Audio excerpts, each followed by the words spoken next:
you awake? I thought I heard you get up. Yeah, I'm awake. Sorry, I just can't sleep.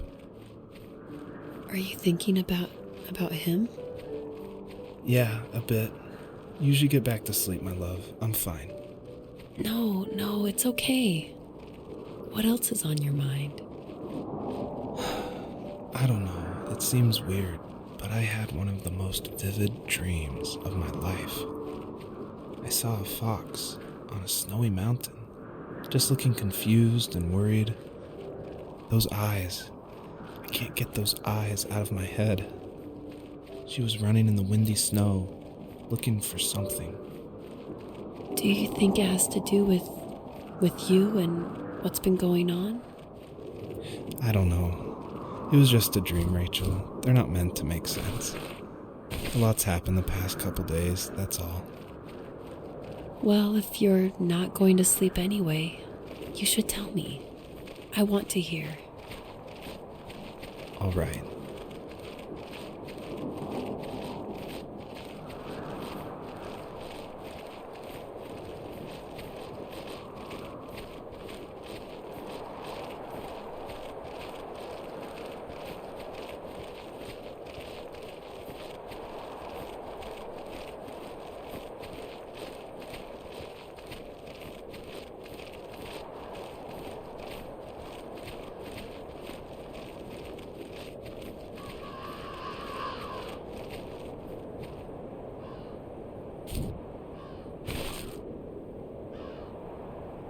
So, not far from her home, she followed that path to something unexpected.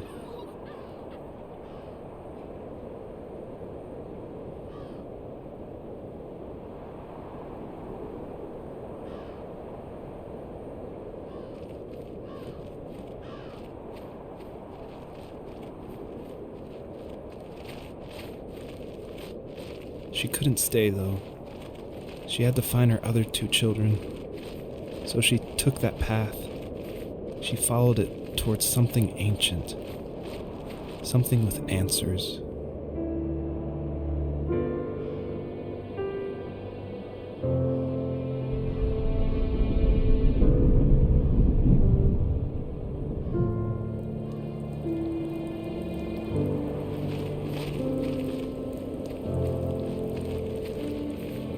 The fox looked high and low, searching for any sign of her cubs.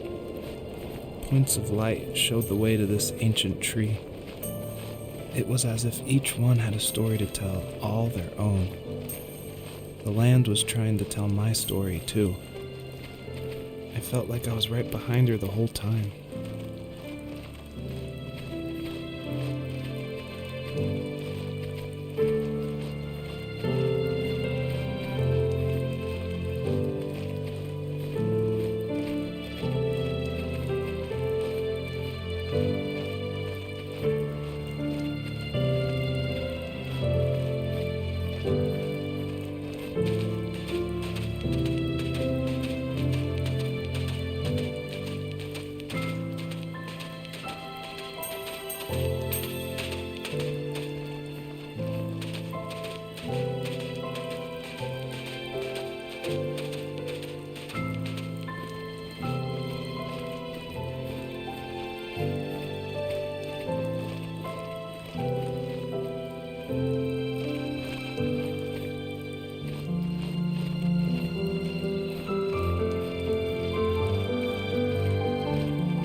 As a kid, did you ever do show and tell in your class? Yeah, I think I only did it once, when I was in the 4th grade. You know how my life was around then. I wanted to show my class what helped pass the time and distracted me, so I brought a dozen paper cranes I had made. I think I told everyone how badly I wanted to be a bird and fly, embarrassingly enough. Don't be embarrassed. Every kid wants to fly. For me, it was another toy from my dad, a wooden boat. I remember guarding it so carefully in my hands as I walked into class. When I sat down, a group of boys immediately made fun of it. They asked which trash can I found it in, or why an ugly log was my favorite toy. When I got up, I didn't even want to tell them my dad had carved it. I said it was a joke gift my friend had given me. Kids can be so cruel. Some of them are. I shouldn't have let them get to me, but it did. It's amazing we bounced back at all.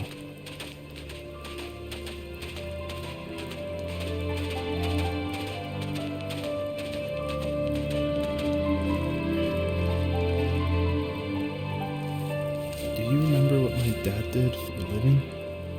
Wasn't he like a lumberjack? That's one way of putting it. If wood was a canvas, then a carving knife was his paintbrush.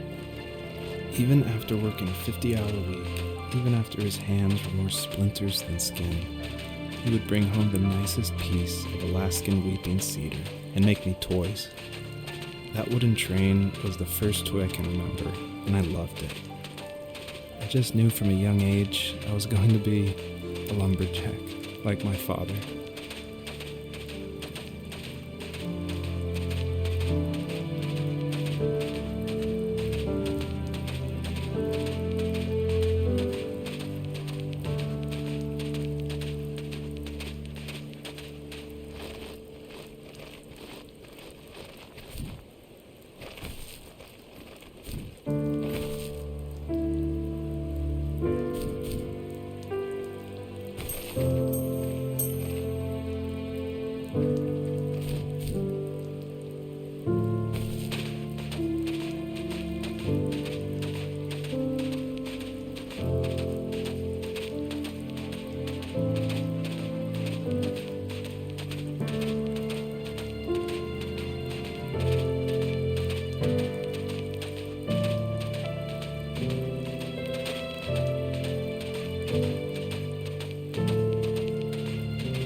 Usually those kids would leave me alone, but somehow they could tell I was different. They made fun of how far away I lived. They called my dad a sourdough. I was a blabbermouth as a kid, telling my dad stories I made up for hours. But after that show and tell, I didn't tell him much anymore. He didn't know exactly what was wrong, but his best guess was that the toys he carved weren't cool enough. He carved me a tank and tried to tell me what it was like to be in a real tank as a serviceman. I didn't know your dad was in the military. Yeah, in the army. The sad thing is that I'd pretty much forgotten until just now. There's so much I still don't know about him. I'm sorry. He knows how much you love him. You're going to see him again soon and have some closure, I'm sure.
older I got, the more I withdrew. I asked myself, why talk to anybody anyway? Why bother when I'm happy by myself? I started drawing a lot, mostly animals I saw in the woods by my home. I then imagined designing my own hideouts with things like TVs and pantries full of chips and cookies. I think that idea of leaving home and drawing blueprints started my career. I found a lot of solace in that. I'm not surprised, but I did the same thing, you know? There's something special about having a place to call your own. And now look at us. Well, if you count renting in an overpriced city. It's as close as we can get for now.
My teenage years were full of sketching, angst, and trouble. I wasn't popular or unpopular. Maybe just forgettable. I guess that gave me a sense of freedom, so I hung out with crazy kids, doing crazy things, even though I mostly just watched the chaos ensue. We did it all. Put fireworks in mailboxes, hide roadkill in people's garages, break windows of the barber shop in Anchorage. My dad was furious, but he was so busy working he couldn't do much to stop me from going out. I think being an adult means there's no one to stop you making hard decisions. He had to make a living, and he couldn't be in two places at once. Yeah, I realize that now. But at the time, I was sure he was more interested in growing his business than what was going on with me.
After he drove me home from the police station, I blew up at him, saying how I never wanted to be like him, how I was going to be someone and leave that hick icebox for good.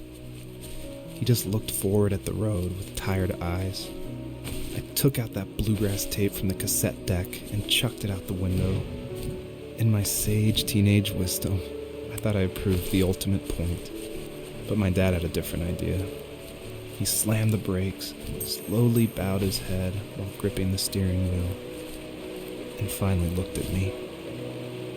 All he said, like it was a polite request, was, "Make this right." I sat there in silence, fuming, but I eventually got out and combed every square inch of the woods, muttering profanity after profanity. I found it 30 minutes later, near a small waterfall off the road. I went back to the truck, put the wet tape back in, and sure enough, it worked. We didn't speak another word to each other the rest of the night. Wow, I knew you were a crazy teenager, but... It's hard to believe, isn't it? It surprises me too. It's like I didn't really know who that kid was back then. I bet my dad thought the same thing over and over. It's almost like he was saying, "Make this right," to himself, more than to me.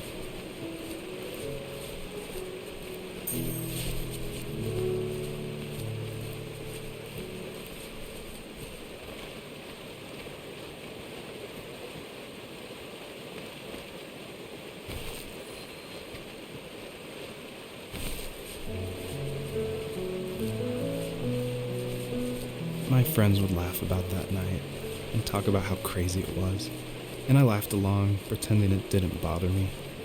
But it did. I imagined my friends growing old in the bush, unable to find that thrill in those godforsaken ice fields. It's like those mountains were a literal wall, keeping me from leaving, where all I would have to look forward to are lumber yards and evening beers. I had to climb over. That was my only goal for a long time.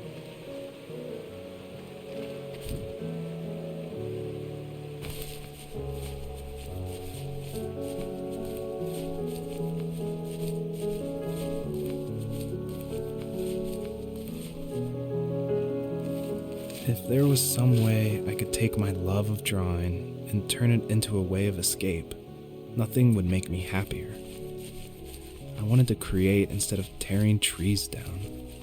I wanted to move to the lower 48, not because I hated it there in Alaska, but I hated the idea of it. It's like all of that spite inside me had created this monster which followed me around my whole teenage years. I put so much energy into doing what others didn't expect of me. Why did I do that? There's one fact you're forgetting, though. If you didn't have that fire in you, we probably would have never met. You're absolutely right. Maybe the destination is all that matters in the end. But then why am I awake? Why am I seeing this fox go on her journey? And why can't I stop thinking about my dad?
Even at my most distant, at the times when I detested him the most, he kept reaching out.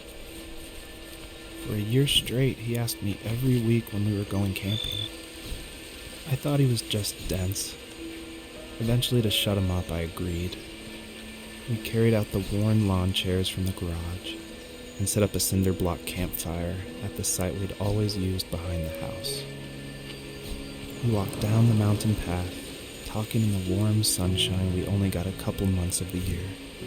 Those 3 obsidian rocks shimmered alongside the shore, almost like sparklers pressed against a dark window. I'll never forget that wet stone on my feet, or how those massive mountains looked even bigger in the lake's reflection. I felt small, but grateful. As the sun set, my dad found something I hadn't seen for a long time. The tree where I'd made my first carving when I was 6. I hadn't even carved it. My dad had helped me, but I still called it my tree. Something about seeing my name there made me open up, and we talked about everything that night in that old camouflage tent. I told him how much I loved sketching and design, and how it would be a dream to study architecture in Seattle. I told him how I didn't get along with my friends much anymore, but that I didn't mind being alone. He told me he was there for me, and he joked that if all he had to do was write my name on a tree to finally get me to talk, he would have left me carved logs with novels on them in front of my room every morning. I don't know why it took me that long to realize it, but it was then I knew how much he had sacrificed for me. My dad built a lot of stuff in his free time. If he wasn't watching fly fishing or reading Tom Clancy novels, he was carving something. He made tons of birdhouses.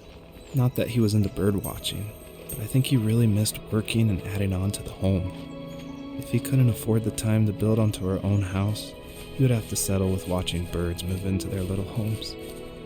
We kept an old mattress in the bed of that ugly yellow truck, so we would drive it deep into the woods and then watch the birds fly into their houses while the sun set. Usually it was accompanied by venison jerky or a cold Coke, but not a lot of talking, which is how we both liked it.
On our property, there were old abandoned pieces of a shed and car long left unused.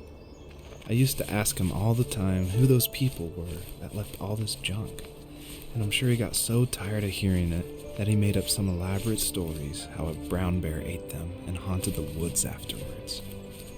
What's funny is I think it made those people seem more real, growing up thinking they were still hanging out like they couldn't say goodbye. I used to tell my friends how I could swear I saw spirits move near the water, and that always freaked them out. I guess it didn't bother me, because the way I saw it, they were normal people with old cars and sheds, just trying to figure out how to survive and be happy in the middle of nowhere. It was a cool thought that they didn't want to leave, but I was a weird kid.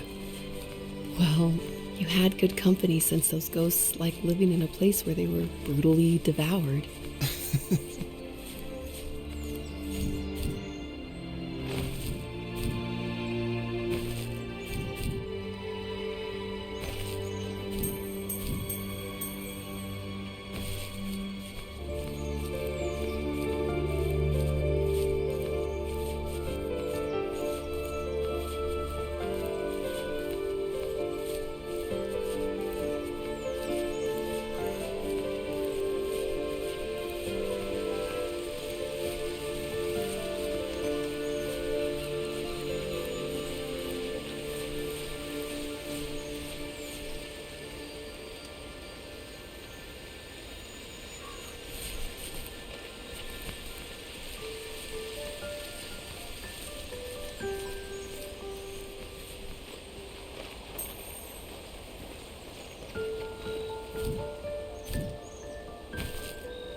The perpetrator stood nearby, unfazed, like nothing was wrong.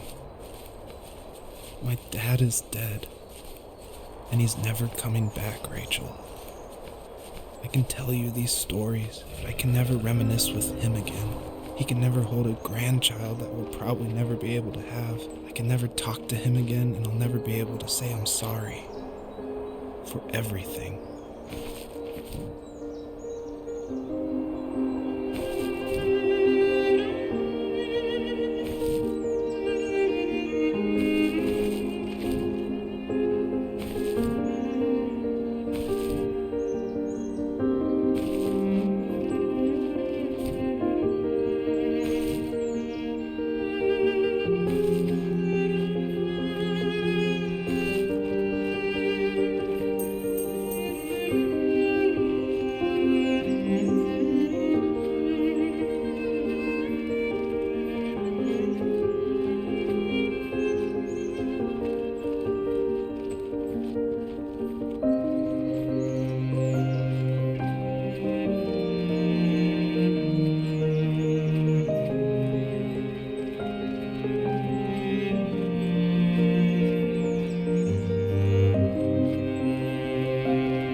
Joseph, you can't go to sleep feeling like this. I'm sorry for everything, and I know you need space, but I'm here for you. You don't need to feel so lost. Joseph, have I ever told you what my mother was like?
You have strength, Joseph, and you're not as alone as you think. It's all just so pointless. Just waiting for life to happen. It's like having the home I always wanted is cursed out of my reach. The thought of being a parent myself. How could I do that when I couldn't even be a good son? I'm sorry. I know what you're saying. I just don't know how things will work out. These quiet hours will turn into years. We'll wonder which roads passed us by. Then we'll forge a new road together. Besides, I discovered for myself that one fateful morning where any hopeful road leads to. There may be thorns and mist, but it always leads to the same thing.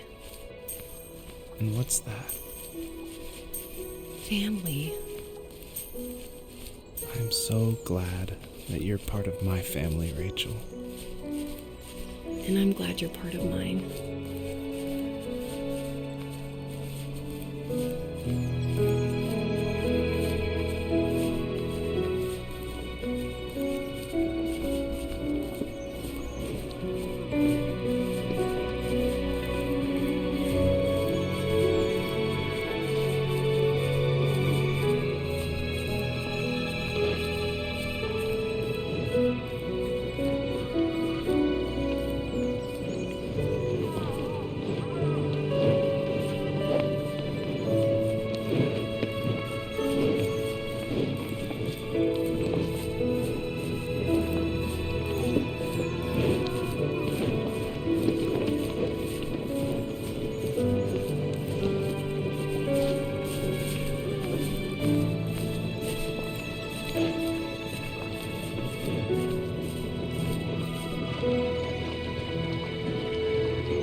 fox knew her last cub would be waiting for her at the first tree. She was almost there. The rain cascaded onto the jade valley where the entrance to the tree was. Life was protected there, because that's where life began. It was now only a mother and a daughter left. Items from my life still dotted the ground as she moved closer to her destination and destiny.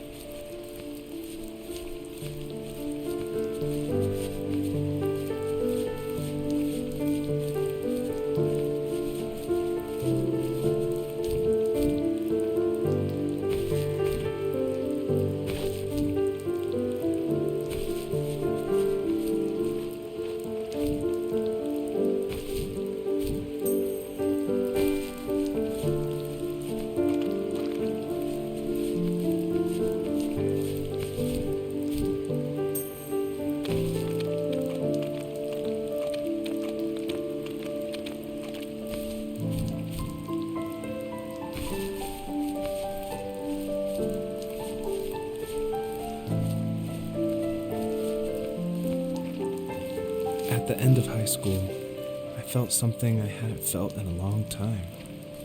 Drive. I looked into the best architecture schools on the West Coast, then got a dose of reality when looking at other students' portfolios and the high cost of tuition. I still wanted to be something, to be the next Alvaro Siza, and to make those thousands of sketches worth something in my grand history. But now even an internship sounds impossible. Siza helped me understand how essential emotion is in architecture, and he also said light is the real composer of space. I like to think these glints of light, like not finding a job or even a strange dream about a fox, are something I should be thankful for, even if the illuminated space is something I'm less than comfortable with.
My dad was super supportive with my college plans, to a point.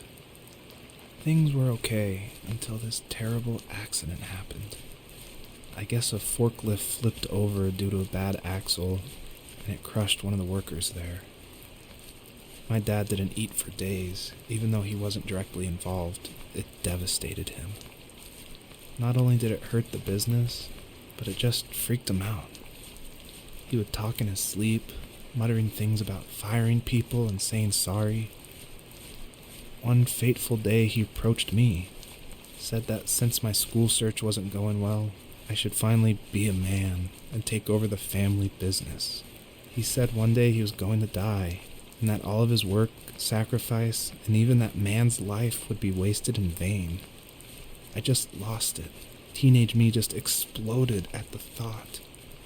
I screwed up. I said things I shouldn't have.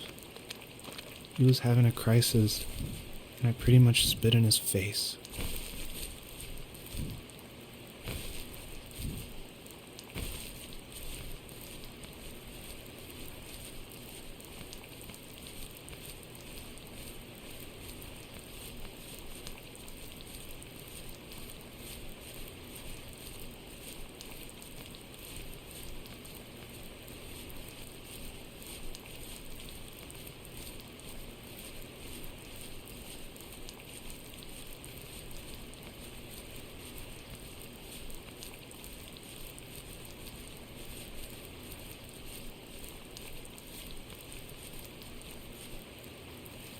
Was that the last time you talked to him? No, I called on holidays, and he would call on my birthday. I guess we acted like nothing ever happened, which was stupid. Didn't want to ask about his lumberyard, and I'm sure he didn't want to ask about my job search. I never went back and visited. I think the last conversation we had was about what movies we had seen and what exactly a best boy is in the credits. I thought he would be here so much longer.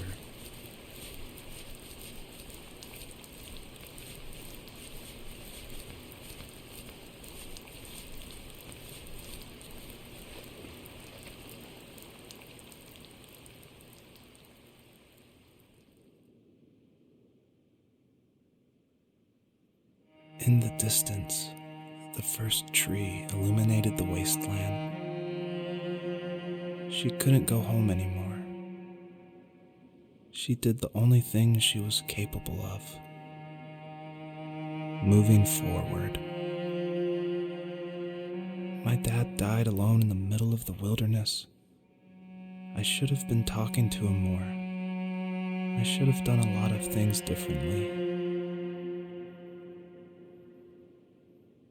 If the first tree on earth brought life with it, if it taught the birds to sing and fly and showed saplings how to grow, what could it do for us?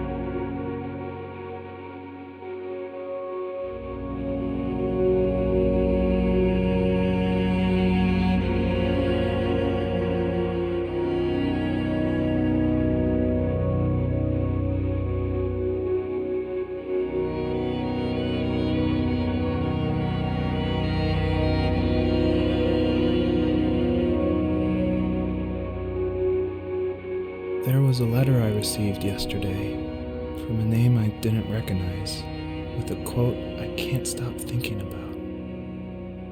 Death is not the opposite of life, but a part of it. More and more, I'm realizing one important truth. Each of us have our own journey to the first tree, but sometimes I'm not sure I'm ready to take that first step. You already have my love.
guess her journey was over.